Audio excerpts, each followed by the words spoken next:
അങ്ങനെ ഫെലിക്സിനൊരു ഐഡിയ തോന്നി. ചുണ്ടനെ വിളിച്ചു വരുത്തി എങ്ങനെയെങ്കിലും രക്ഷപ്പെടണം എന്ന് ചിന്തിച്ചിരിക്കുമ്പോഴേക്കും ആ മുയൽക്കൂട്ടങ്ങൾ അവനെ പിടിച്ചൊരു മരത്തിൽ കെട്ടി. കാട്ടിലുള്ളവരെ മൊത്തം വിളിച്ചു വരുത്തി അവനെ നാണം കെടുത്തി. നാണം കെട്ട ഫെലിക്സ് അന്ന് മൊത്തം ആ മരത്തിൽ തളയ്ക്കപ്പെട്ടു. പക്ഷേ അന്ന് രാത്രിയായപ്പോഴേക്കും തൻ്റെ സുഹൃത്തായ ചുണ്ടനെലി അവിടെ വന്നു കയറുകൾ ഓരോന്നായി തൻ്റെ കുക്കിരി പല്ലുകൊണ്ട് മുറിച്ചു മാറ്റി അവനെ രക്ഷിച്ചു. സ്വതന്ത്രനായ ഫെലിക്സ് നാണം കൊണ്ട് തല കുനിച്ചു നിന്നു. വിദഗ്ധനായ തന്നെ കാട്ടിലെ എല്ലാവരും കൂടി നാണം കെടുത്തിയപ്പോൾ ഫെലിക്സ് കാട് വിടാൻ തന്നെ തീരുമാനിച്ചു. അങ്ങനെ തൻ്റെ സുഹൃത്തായ ചുണ്ടനോട് യാത്രയൊക്കെ പറഞ്ഞു. പക്ഷേ ചുണ്ടൻ ഒരിക്കലും അവനോട് ആ കാട് വിട്ടു പോകാൻ സമ്മതിച്ചില്ല. കാട് വിട്ട് നാട്ടിലേക്ക് പോയാൽ അവിടെ വേറെ കുറെ മൃഗങ്ങളുണ്ടെന്ന് എലി വാദിച്ചു. പക്ഷേ ഫെലിക്സിന് കാട്ടിൽ പിന്നെ തുടരാൻ താല്പര്യമുണ്ടായിരുന്നില്ല. അങ്ങനെ മനസ്സില്ലാ മനസ്സോടെ എലി അവനെ യാത്രയാക്കി. ഫെലിക്സ് നടന്നു കാടിനടുത്തുള്ള ഒരു കൊച്ചു ഗ്രാമത്തിൽ എത്തിച്ചേർന്നു. ഒരു ചെറിയ വീടിന് പിന്നിലുള്ള ഒരു കുറ്റിക്കാട്ടിൽ ഒളിച്ചിരുന്നു.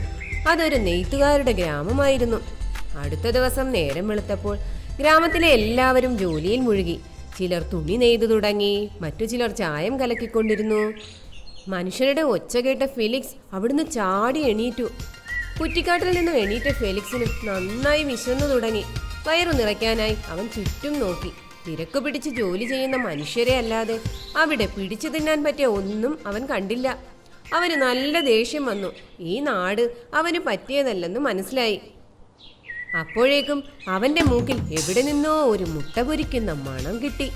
ഫെലിക്സ് ആ മണം പിടിച്ച് നടന്നു ചെന്നു. അതൊരു നെയ്ത്തുകാരന്റെ അടുക്കളയായിരുന്നു. വിശപ്പ് കാരണം ഫെലിക്സ് ഒന്നും നോക്കിയില്ല. പൊരിച്ചു വെച്ചിരുന്ന മുട്ട പതുക്കെ അകത്താക്കി. എന്നിട്ട് പറഞ്ഞു, ഹായ്, നല്ല രുചിയുണ്ടല്ലോ. അപ്പോഴേക്കും അതാ നെയ്ത്തുകാരൻ തന്റെ ആഹാരം കഴിക്കാൻ വരുന്നു. കുറുക്കനെ അടുക്കളയിൽ കണ്ട നെയ്ത്തുകാരൻ പേടിച്ചു നിലവിളിച്ചു, രക്ഷിക്കണേ, കുറുക്കൻ വന്നേ, കുറുക്കൻ. നാട്ടുകാർ മൊത്തം ഇളകി. അപകടം മണത്ത ഫെലിക്സ് അവിടെ നിന്നും എടുത്തു ചാടി ഓടി അവിടെ ഒരു വീപ്പയിൽ കലക്കി വെച്ചിരുന്ന നീല ചായത്തിൽ ചെന്നു വീണ വീപ്പയിൽ നിന്നും എണീറ്റ ഫെലിക്സ് ഒരു നീലക്കുറുക്കനായി മാറി. എന്തായാലും തന്റെ തടി കേടാകാതെ അവിടെ നിന്ന് രക്ഷപ്പെട്ടു.